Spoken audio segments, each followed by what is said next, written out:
The easiest thing I've done was to get out from under the labels and to live the life that I live. The most difficult thing I've ever done was to believe that I can do it. The difference is that when you don't know what's impacting you, and it's something that's holding you down and you're not aware of it.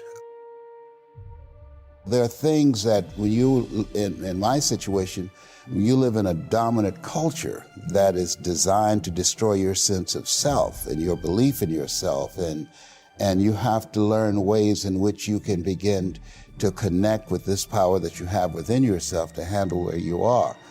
The key is to be constantly in a perpetual process of discovering the truth of who you are and fighting constantly to look for ways in which you can escape the inner conversation. Between ages 0 and 5, we determine what's available to us and what's not available to us. And so that was a defining moment. I knew there are certain things I could not do, certain places I could not go. They used to have signs on Miami Beach that said, Jews, dogs, and coloreds not allowed. And so now you have to operate within the constraints of the dominant society and the things that they've created for you. And it's a challenge to see yourself beyond that and to work to get outside of that, even after those laws have changed, because that has become so much a part of you.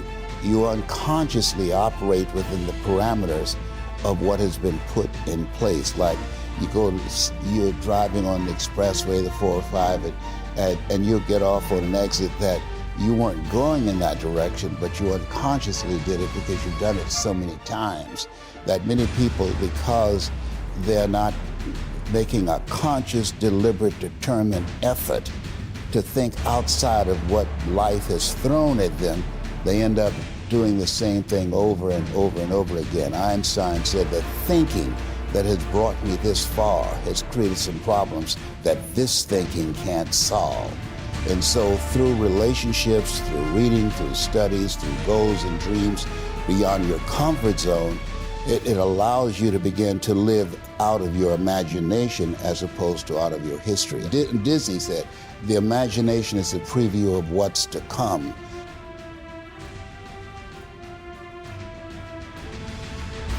They have to expose themselves to something that will give them a different vision of themselves. And in addition to that, they have to put themselves in a community of what I call OQP, only quality people.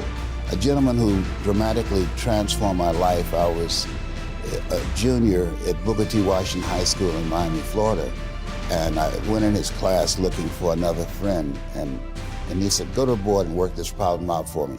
I said, sir, I can't do that. He said, why not? I said, I'm not one of your students. He said, do it anyhow. And the other kids started laughing, saying, he's Leslie, he's DT. And he said, what's DT? His brother is smart, but he's the dumb twin. And I said, I am, sir. And he came from behind his desk and he pointed at me and said, don't you ever say that again. Someone's opinion of you does not have to become your reality. And he taught me 3 things. He said, if you want to become successful in life, young man, he said, number 1, you got to change your mindset. He said, you don't get in life what you want, you get in life what you are. Number 2, practice OQP, only quality people. You earn within $2,000 to $3,000 of your closest friends. I found that out. I left all my broke friends. I said, y'all gotta go. Because I used to be so broke, I'd pass the bank and trip the alarm, you know? And the third thing he said, develop your communication skills, because once you open your mouth, you tell the world who you are. He said, those are 3 major things that you want to work on that will liberate you from living in Liberty City, living in poverty in Overtown. It will help to escape out of where you are right now, because I see you watching me and I know you want more. I can see the hunger in your eyes. You get hungry by finding something that's you. I believe that all of us are born unique, but most of us die copies. You got to find out what is it that turns you on, what resonates with you. One of the things that I realized and what allowed me to become successful as a speaker, the speaking industry has been hijacked by people who speak to sell, and it's okay to do that and make money. I speak to change lives because somebody spoke and changed my life. So this is my passion. This is my drive. This is something that I feel in my heart. And so the key to that hunger-driven life is a heart-centered life. I didn't do what I'm doing for years because of my programming, because of the culture in which I was raised in. I would see other people with degrees and PhDs and MBAs and credentials I don't have, and I convinced myself I couldn't do it. But Mr. Washington, on that day, we became friends, and he taught me not only someone's opinion of you does not have to determine your reality. He said that you have to work on yourself and you have to have an unstoppable attitude, and no excuse is acceptable, and you've got to make it a priority, a non-negotiable in your life, and hold a constant vision of what it is you want to achieve. See it accomplished and go all out. Find a way to win in spite of the setbacks, in spite of the disappointments, in spite of your failures. I tell people when I'm giving presentations, you will fail your way to success. I have a saying, is life knocks you down, try and land on your back, because if you can look up, you can get up. And so those experiences of going after goals that's beyond your comfort zone, and having relationships that will challenge you, and surrounding yourself with coaches and mentors who can take you to a place within yourself that you can't go by yourself because you can't read the label when you're locked in the box.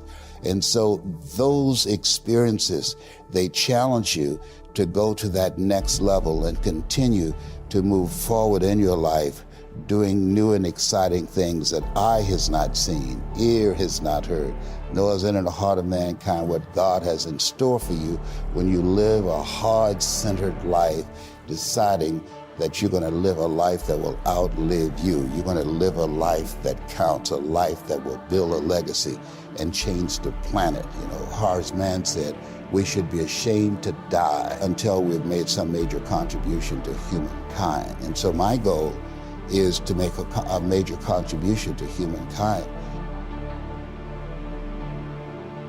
Every day when I get up, my mindset is, what is it that I can do to touch and impact somebody's life today? What is it? What does that look like? Don't live the life that has been given you by their circumstances, by the people that's around you. That Sidney Poitier wrote a book called The Measure of a Man.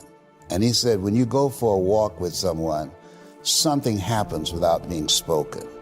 He said, either you adjust to their pace or they adjust to your pace. Whose pace have you adjusted to?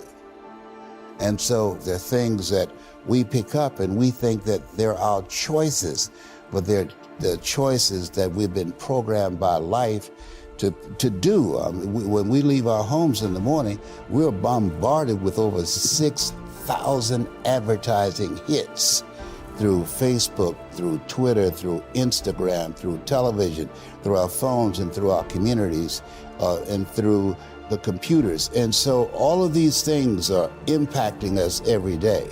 So if you don't have a program for your mind, then your mind is going to be programmed, and you'll find yourself doing things that you did not know, and that they affected you, that they, through marketing techniques and strategies, that they will create a thirst within you. I came up in an era that said if you built the best mousetrap, the world will be the path to your door. But if you know marketing, people will sleep outside your store to buy a telephone they've never touched or seen.